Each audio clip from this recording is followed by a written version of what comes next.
Jean Valjean is a fictional character and the protagonist of Victor Hugo's 1862 novel Les Misérables, copyright Rebels. Hugo depicts the character's 19-year-long struggle to lead a normal life after serving a prison sentence for stealing bread to feed his sister's children during a time of economic depression and various attempts to escape from prison. Valjean is also known in the novel as Monsieur Madeleine, Ultime Fauchelevent, Monsieur Leblanc, and Urbain Fabre. The libretto mentions he is prisoner 24601.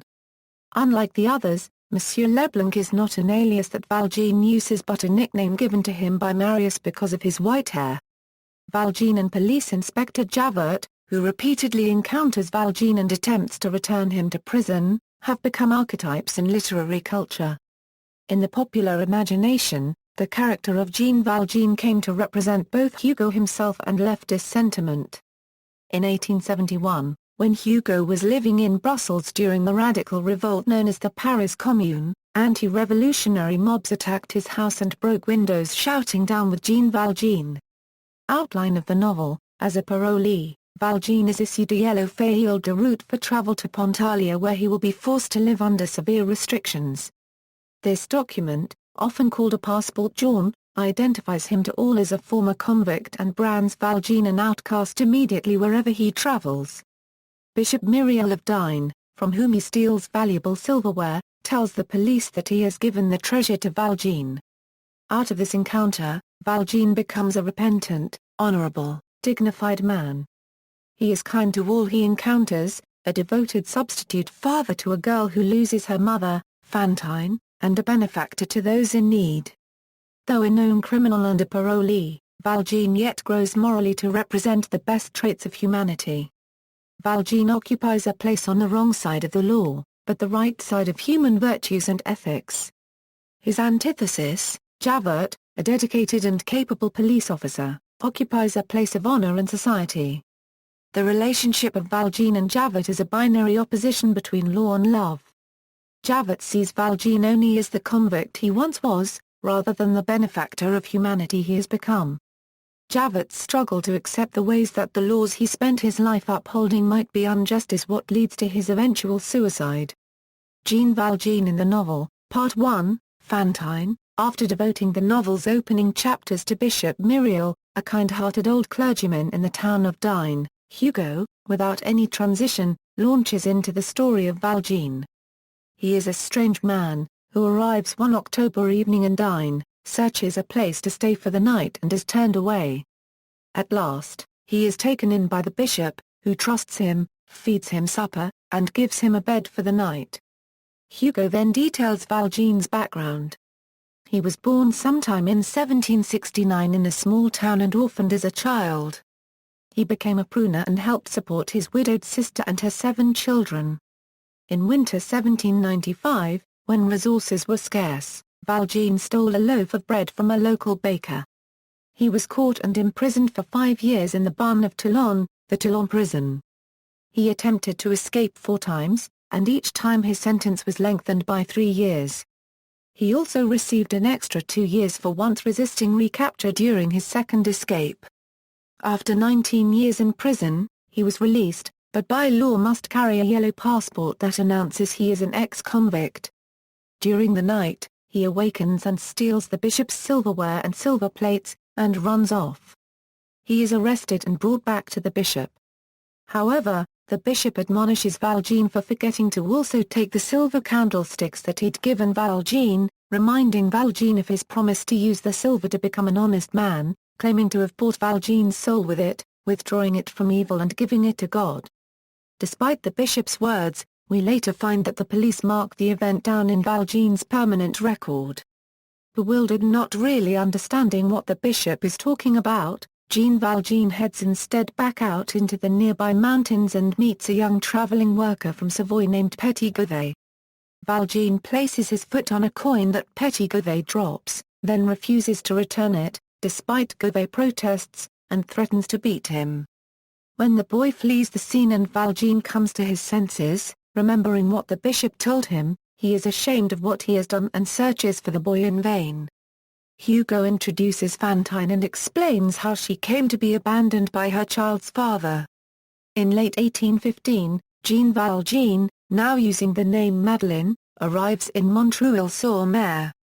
He revolutionizes the town's manufacturing and earns a fortune, which he spends mostly for the town's good, paying for the maintenance of hospital beds, orphanages and schools. He is appointed mayor after refusing the first time. He declines the king's offer to make him a Knight of the Legion of Honor. Madeleine saves an old man named Fauchelevent from death.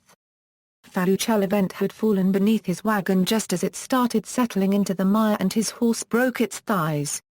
Javert, who witnessed the rescue, tells Madeleine that he once knew a very strong man, back when Javert had worked guarding prisoners, who had climbed under a mast like the wagon and raised it on his back. Valjean offered to pay anyone who could raise the wagon, but when nobody wanted to risk their life climbing under the wagon and the wagon started settling faster than the jack would get there, he jumped down into the mud and lifted the wagon off Fauchelevent. Since Fauchelevent had earlier lost his business and now had a broken kneecap, Valjean arranged a job at a convent for Fauchelevent. Jean Valjean also bought the broken cart and horse as an excuse to give Fauchelevent money. Later, Javert arrests Fantine, who has become a prostitute, when he saw her spit and try to hit a bourgeois named Monsieur Madeleine, who had taunted Fantine and thrown snow down her dress while she walked back and forth trying to get business. Valjean had seen the whole thing and knew that Monsieur Madeleine should have been the one arrested and ordered Fantine free. Javert knew only what he had seen and was furious with Valjean for interfering with police work. When Valjean orders Javert to leave in front of Javert's squad, Javert leaves and denounces Madeleine to the prefect of police at Paris, saying that he suspects Madeleine is Valjean. Javert is told that he must be incorrect because the real Jean Valjean had just been found. Valjean takes Fantine to the local hospital and has her cared for. He learns of Cosette, Fantine's daughter, and tries to pay off the for copyright Nadia's. Javert then apologizes to Madeleine, and tells him that the real Jean Valjean has been found and is to be tried the next day.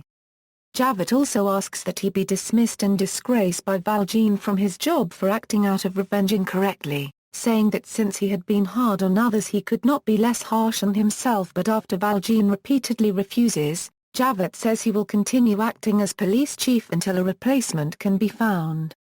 It is only here that the novel finally reveals Madeleine to be Valjean, a fact which was heavily foreshadowed before. That night, Valjean has a terrific struggle within himself, but finally decides to go to the trial and reveal his identity in order to free Champ Mathieu. He gives his evidence and proves that he is the real Jean Valjean, but nobody wants to arrest him, so Valjean says that they know where to find him and he returns to Montreuil-sur-Mer.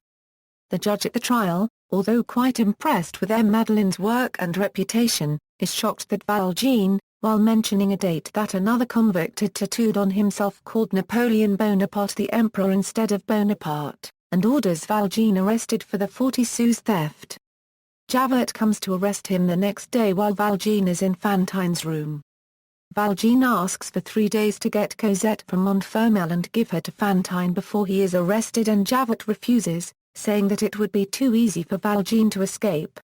Fantine was shocked to find that her daughter was not there already and that her savior was being arrested, and died of shock. Valjean allows Javert to arrest him, but quickly escapes. It is hinted that Valjean escaped with the help of a file hidden in a coin, an item he is later proved to possess. Valjean returns to his house to pack his clothes and hides behind the door when Javert comes looking for him. Sister Simplice, one of the hospital nuns, who had a reputation for never having told a lie in her life, twice lied to Javert that there was nobody there but her to protect Valjean. Javert believed her and left, giving Valjean an opportunity to escape the town.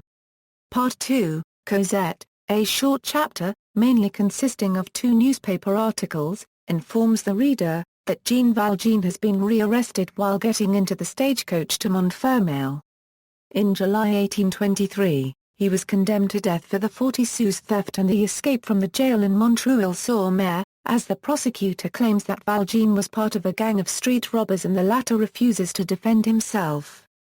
His sentence was graciously reduced by the king to only life in prison instead of death. Before he was captured, Jean Valjean had already travelled near to Montfermeil and buried all the money he'd saved as Madeleine. A chapter tells of a worker in Montfermeil, a former Toulon convict, who claims having seen, according to a local fairy tale, the devil burying his treasure in the forest. No further explanation is ever given as to why, having buried his money near Montfermeil, Valjean had travelled back to Paris and then attempted to travel back to Montfermeil.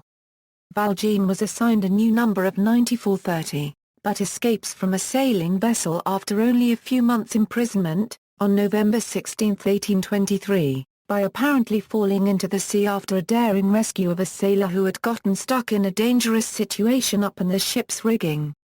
Thereafter he is officially presumed dead. Valjean goes to Montfermeil, where he meets Cosette alone in the forest on Christmas Eve 1823. He accompanies her back to the inn and watches that evening as the copyright Nadias mistreat her very badly. He sees the copyright Nadia's daughters Apamel and Azuma acting unkindly to her as well, tattling on her to their mother when she tries to play with their temporarily abandoned doll. After seeing this, Valjean briefly leaves the inn and returns with a beautiful new doll to give to Cosette, which he happily accepts. This makes Mme. Copyright Nadia furious with Valjean, affronted that he would do such a thing for Cosette instead of her own daughters. Copyright Nadia tells her that Valjean can do as he wishes as long as he pays them. That evening, Mme. Copyright Nadia insists that Cosette will be turned out onto the street the next day. The next morning, Christmas Day, Valjean offers to take Cosette with him. Mme. Copyright Nadia immediately accepts, but Copyright Nadia haggles for a compensation and gets 1,500 francs in the end. Valjean takes Cosette with him. Only now does the book confirm that the mysterious man Cosette met is actually Jean Valjean. Copyright Nadia is soon overcome with grief at having sold Cosette too cheaply and runs after them.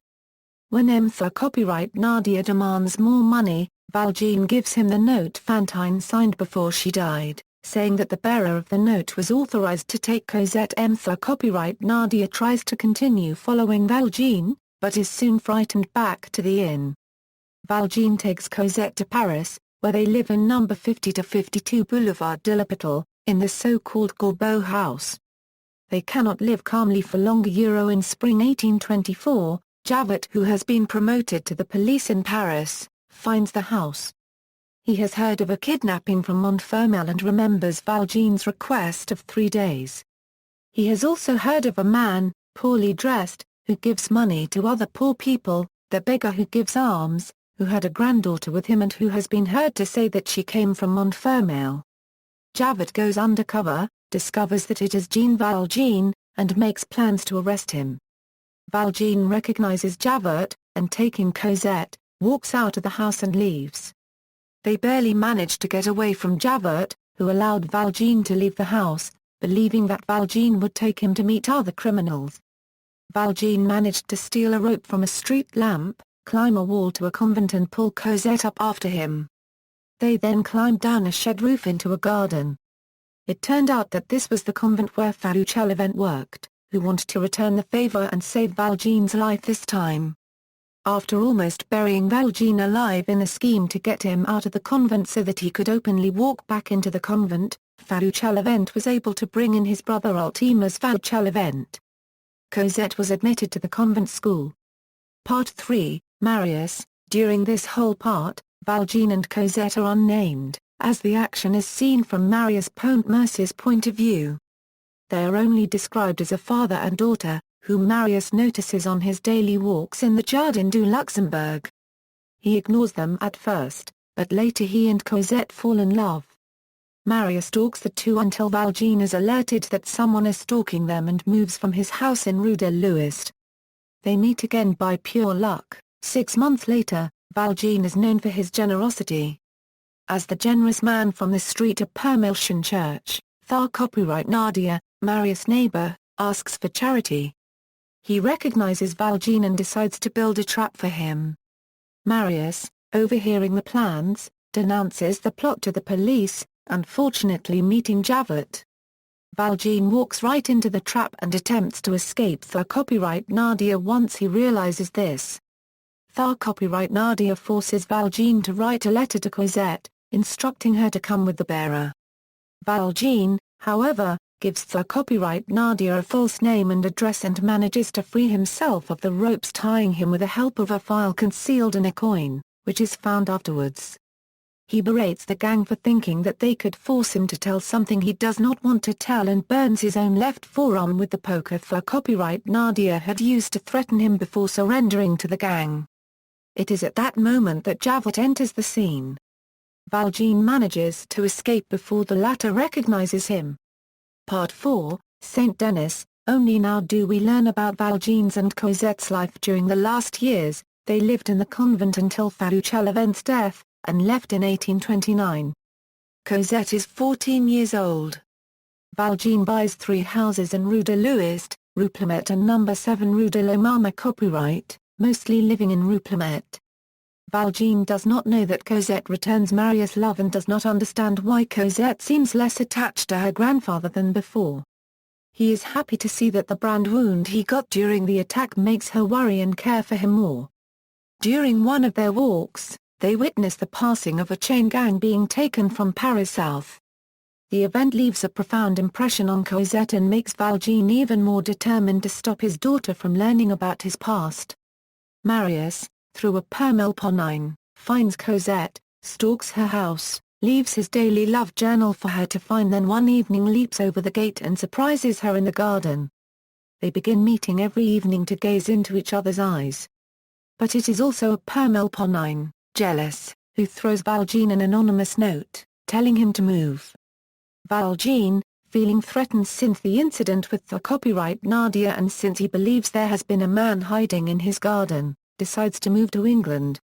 He takes Cosette to the house in the Rue de l'Homme copyright. This takes place during the first days of June 1832. It is only there that he learns of Cosette's love for Marius when a young boy delivers a letter from Marius to Cosette, which mentions that Marius is at the barricade and will die as he promised her, since she left without a forwarding address. Valjean has another long inward struggle, at first feeling relief about Marius' certain death, then guilt about his former feeling. He joins the rebellion without an actual decision about his following actions. Part 5, Jean Valjean. Valjean plays his part in the insurrection and proves an excellent shot. To thank him, Enjolras, the barricade's leader, offers him anything he wants. Valjean asks that he be allowed to kill Javert, who has been captured as a spy. The request is granted and Valjean takes Javert out of sight to kill him, but instead of executing him, sets him free, though Javert warns that he will still be bound to arrest Valjean. Valjean agrees and gives Javert his address. After Valjean releases Javert, the fighters on the barricades are all killed with the exception of Marius, whom Valjean carries to safety through miles of Parisian sewers. Valjean finds the sewer exit to the Grand Cale locked.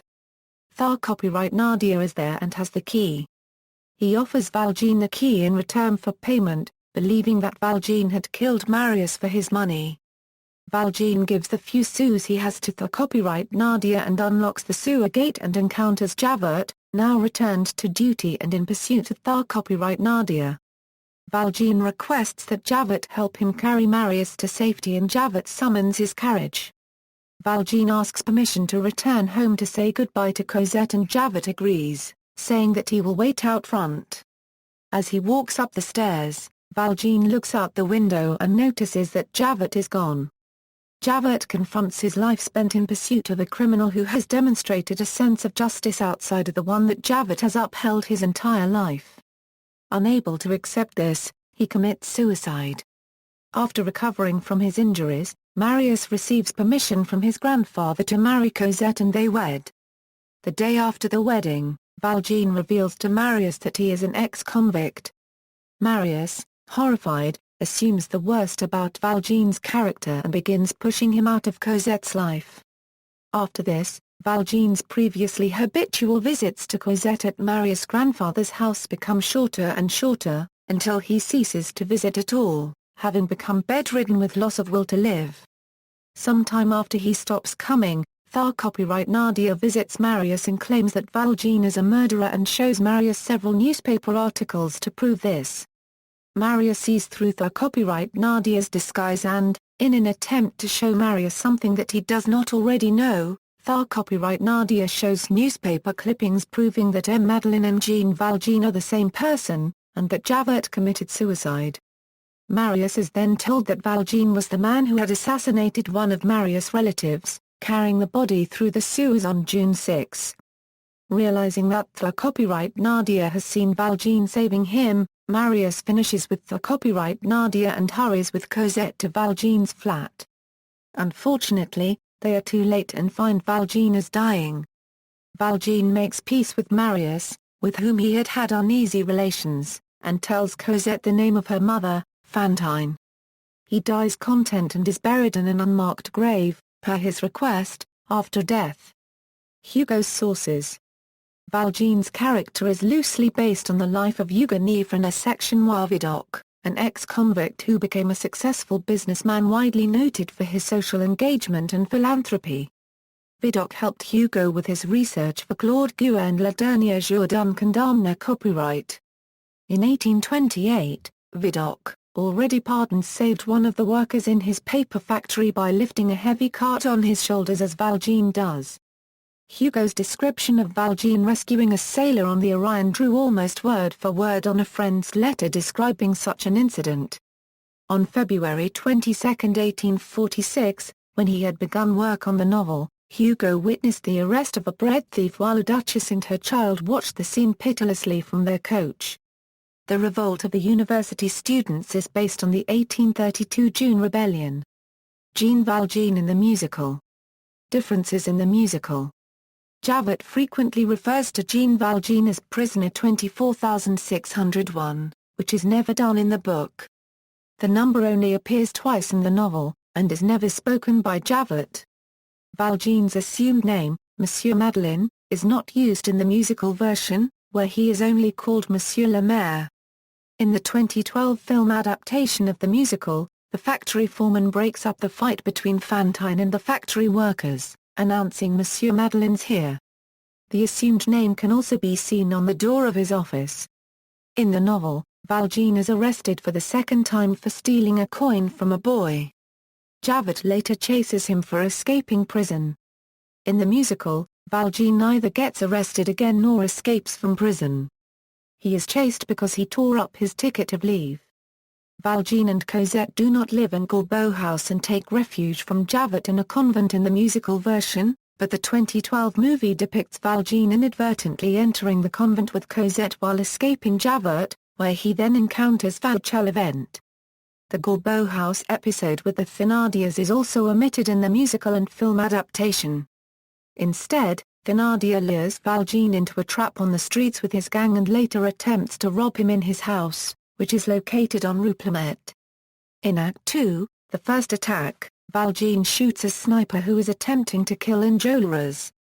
It is unclear in the musical whether Valjean actually shoots the sniper or if he shoots the sniper's helmet to prevent him from killing Enjolras. In the novel, he shoots only at soldiers' helmets while at the barricade. Valjean reveals his past to Marius before Marius and Cosette's wedding, and he also does not attend it. In the book, he does attend the wedding and confesses to Marius afterwards. Adaptations.